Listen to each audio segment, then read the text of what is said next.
Winter's on its way, I guess. Good afternoon. Here we are with another pair of speakers that have come in for refurbishment, and a lovely guy called Paul brought them down a month ago, maybe a little bit longer, I can't remember. Stayed in one of our bed and breakfasts that are in the village, and the following day brought these up. These are his dad's speakers, and yeah, there's an obvious problem. So these are a pair of Rogers LS7ts, and they're a good speaker. I've refurbished a pair of these a number of years ago. This is only the second pair I've had. I'm a real fan of the 80s sort of Rogers speakers, how they were built, how they were voiced. I've had a number of the LS range and I just really like them. So yeah, these have come in to be evaluated first, so I can get back to Paul with all the options and see where we go from there. So the idea at the moment is to replace both the woofers with something new. So as you can see, the cone on this one is completely broken away. This plastic material, it's like polypropylene. I think it is polypropylene, but being white, it really suffers with UV damage and just goes really brittle. And then that sort of thing can happen, which is a shame. The dust caps also tend to just fall off. Often if you've got vibration in the lower frequencies, 9 times out of 10 it's actually just that dust cap that's come loose, so you can probably carefully just run around it with some glue, Loctite, something like that. So yeah, I think we're going to be integrating a new woofer into these, and I have a couple of drivers in mind that would physically fit the cutout, and then the crossover will obviously need adjusting to sort of match everything in with a tweeter. So thankfully this one is working, not completely 100%, but enough to give me some reference measurements as to what I should be shooting for. So what I'm first going to do is put up the on-axis measurement of this and its phase relationship, which roughly tells us where the acoustic crossover point would be.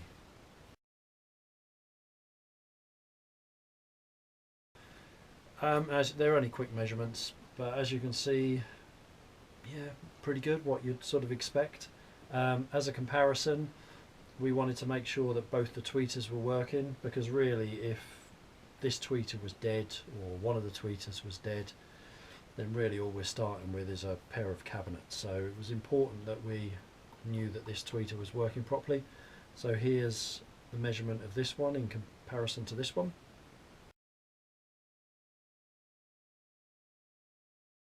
And then I took vertical and horizontal measurements from this speaker, again as a reference point for when I introduce a new woofer. And as these have got a reputation for, they're good off axis, so a wider listening area, good integration with a room. So here's the horizontal, and as you can see, as you'd expect, the drivers are staying in phase. As we move horizontal, we're just losing output in the tweeter, which is what you normally see as you move horizontally off axis. And then if we go vertically, things are pretty good as well. So here's the vertical measurement.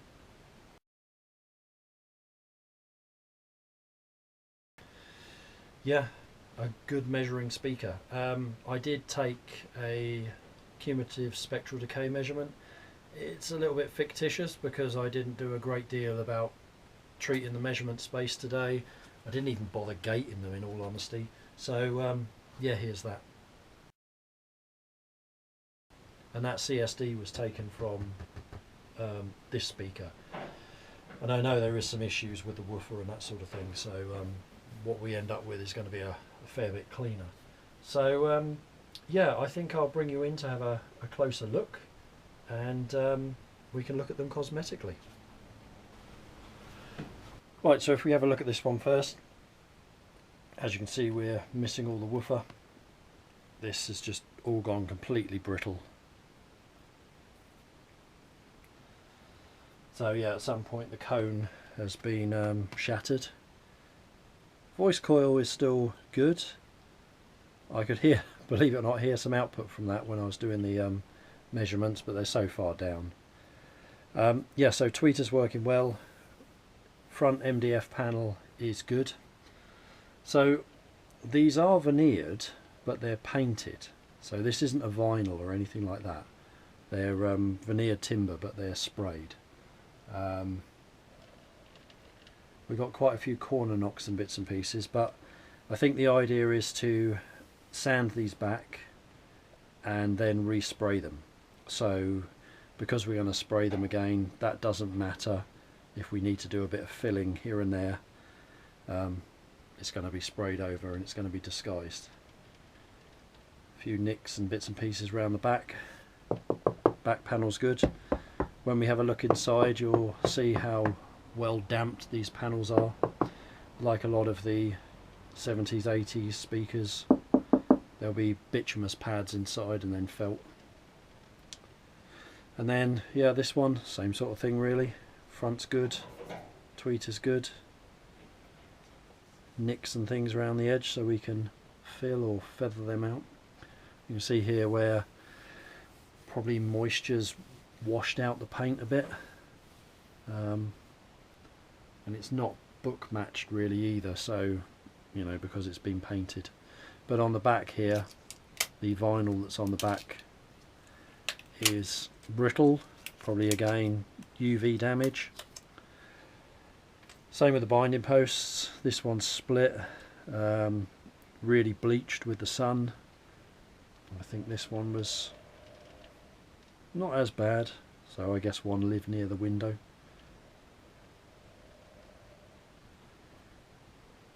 So what we'll do is probably take the vinyl off of both of them and then paint the backs so they match. I'll try and carefully cut round the sticker and keep that.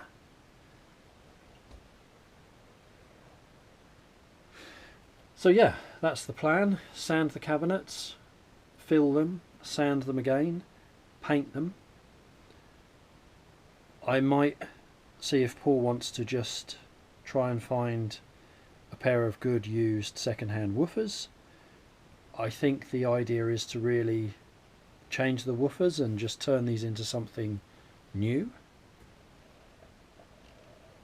which is always good to do.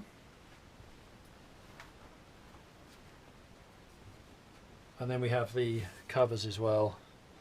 This cloth would have been black. It's kind of bleached. You can see on the back it should be black. Some bleached again. They look purple. So yeah, but they can be reclothed easy, no problem. Right, let's have a look inside the broken one. Right, let's have a look inside. So yeah, I'm quite a fan of Rogers speakers of this era, and I've heard a lot of them. Not this model, but many are LS6A, 4A, 2A, all sorts. Export monitors, studio ones, all sorts. So I know that we have copper wiring. Everything is soldered, which unfortunately today you just tend to see push fit connectors.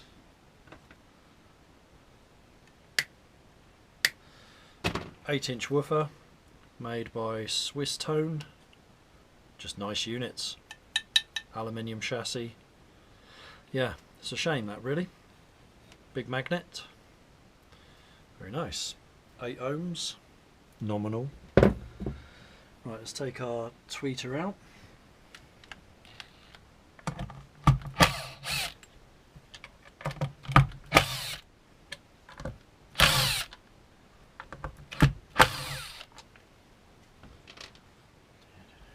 Very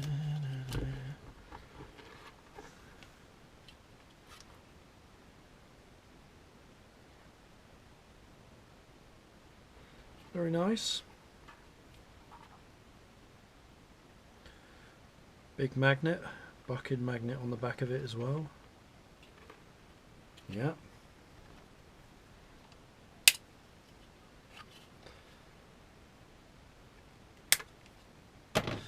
So this is MDF 18mm, and then we have a big piece of foam that's just rolled around the sides and back.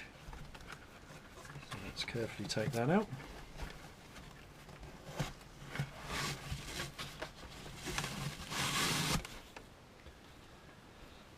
So I don't know if you can see that, lots of bituminous pads stuck to the sides and back. We have a piece of foam top and bottom. I'm not going to worry about taking those out. And then our crossover at the back. And inside here, full of bits and pieces of the old woofer, and you can see just how brittle that is.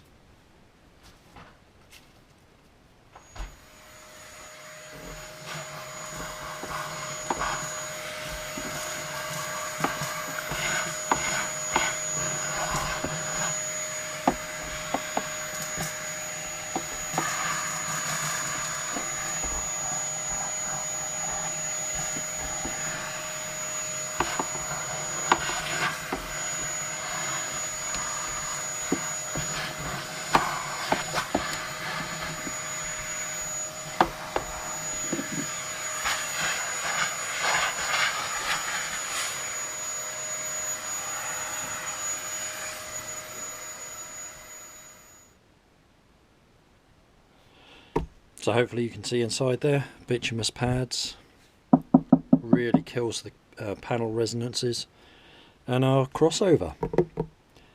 Some of the components on that look good, some of them don't. So I'm going to take that out and we'll have a look, see what we've got going on. That might steer us towards a woofer to use, although I do have something in mind that will probably work really well with this and the box volume and the original port tuning. The ports always come loose because the glue just goes brittle. So if you ever buy a pair of these or other Rogers speakers, expect the ports to either look like they're missing and be rolling around inside, or that they've sort of come loose a bit and you just need to run some glue around them, like some Loctite or something, and push them back in. Yeah. Right, so here's our crossover. I'll draw this up on the board in a minute. I've taken all the inductor values and bits and pieces. So yeah, 1990 is the date on the crossover board. So we've got third order arrangement on our woofer circuit, so I'll draw that up. Third order on our tweeter as well, but we've got kind of like an auto transformer arrangement here, like you see on the BC1, kind of two inductors in one. There's also an inductor, part of this I should say, in between the two caps to roll off the top a little bit, so that tweeter probably has a bit of a peak in it, which you can slightly see, but as you go off axis that softens down anyway. So I'll draw this out now, go through the values, and yeah, go from there.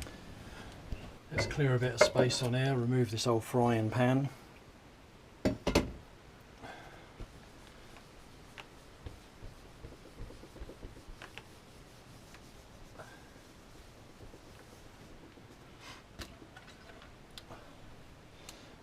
Right, so let's do the woofer section first. So these are bi-wireable, bi-ampable. Why would you bi-amp a two-way speaker?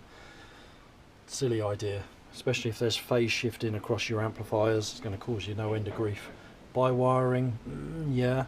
The other bonus is you can feed the woofer terminals and jump between positive and positive with a resistor if the HF is too bright. Anyway, woofer circuit, positive and negative. So we have 2 iron core inductors in series with our woofer into the plus, and in between these two a pair of capacitors in shunt. So we have a 1 microfarad. Actually, let me put the values in red, it'll be easier to see. So we have a 1 microfarad and a 4.7. These are all polyester film caps, I think. Then our first inductor is reasonable size value, 2.35 millihenry, and its DC resistance is about 0.55 ohms. And then our second inductor, quite a small value, 0.4 millihenry and 0.2 ohms. So our larger inductor will start the roll off. We'll pull a bit more down with the set of capacitors here, maybe shunt a bit more power as well and shelve it out a bit, and then this little inductor will pull us down further up the kind of roll off. So we're kind of rolling off with our first inductor, pulling down with our capacitors, and then towards the end pulling it down a bit further. So yeah, third order woofer circuit.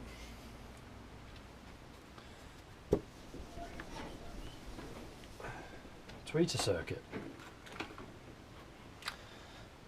So we're going to have our positive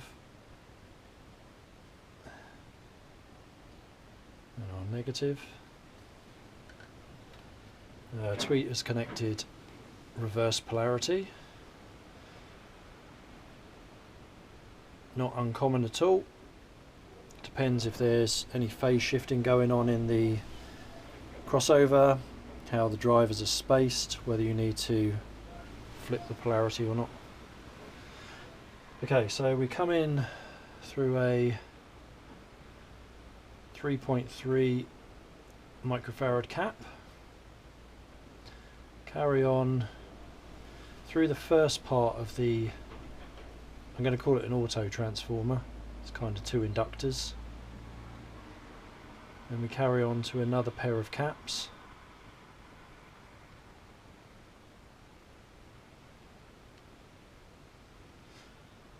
one of which is 4.7, the other is 4.7 as well, so they're pulling the roll off down quite low in frequency. And then we have our shunt inductor, making this the third order high pass, and then we have a 47 ohm resistor across this part and here. There's a number of reasons why that resistor is there. I'm going to go through crossovers in detail in the video soon. Right, so this inductor here is 0.72 millihenry and 0.1 ohm, really low value, and this one is 0.14 millihenry and 0.1 ohm. That's our tweeter circuit. God, really raining out there. Right, okay, so what to do? Cabinet wise, sand them, fill them, sand them and paint them. Get the vinyl off the back, paint that as well. Then covers, recloth. The fronts are good. Source a woofer that will physically fit and hopefully work within that rebate, and then we can integrate that with the tweeter, get the ports fitted back in, do the crossover modifications to integrate that woofer and upgrade the crossovers as well, new binding posts, I think the woofer I use in my HA38s will probably be a really good candidate for these. Yeah, I think they can be a lovely speaker, and with new woofers, new crossovers, pretty unique as well. Right, catch you in part 2.